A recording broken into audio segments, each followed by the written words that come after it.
Hi, my name is Sophia Murphy, and I'm really pleased to be here today to announce my new role as Executive Director for the Institute for Agriculture and Trade Policy, known more simply as IATP.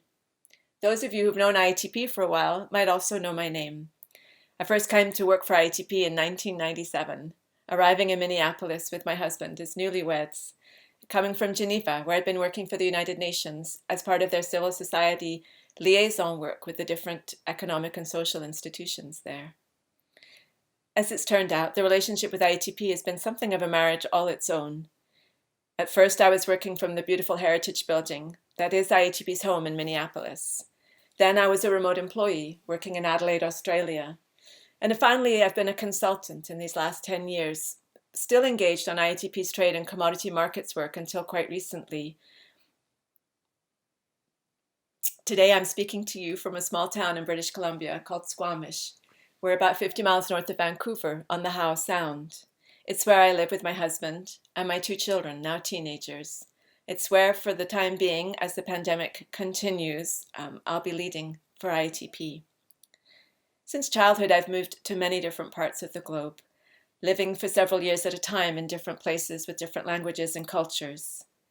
In my experience, I've found you can build a culture and a community wherever you find yourself, first with friends and with family, and in my professional life also with partners in this work to try and ensure better, more sustainable, fairer systems for food and for agriculture.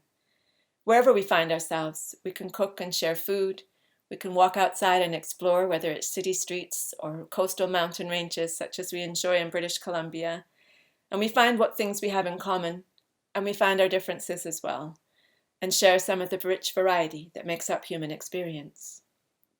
Like an epiphytic plant, imagine Spanish moss in the trees. The roots may not be in the soil, but the roots are there all the same and provide that same life-sustaining nourishment that we all need. Most recently here in Canada, I've been working as a research director and an advisor to the International Institute for Sustainable Development.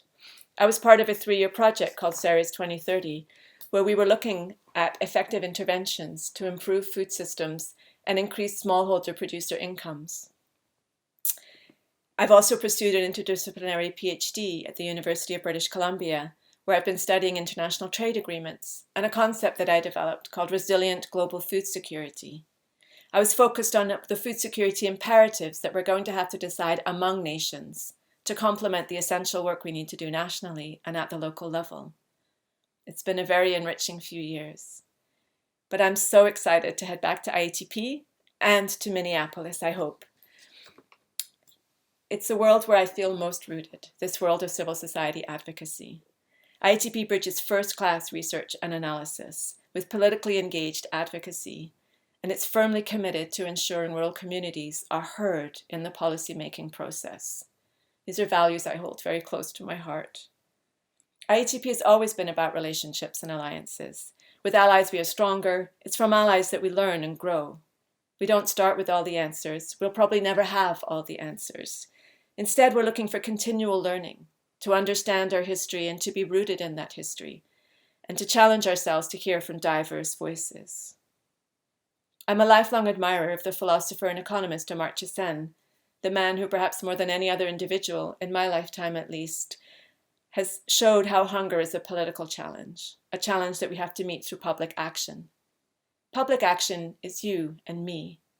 Public action is sometimes through government and formal channels, and sometimes public action demands that we stand up, that we protest, that we demand better of our governments and demand better from one another.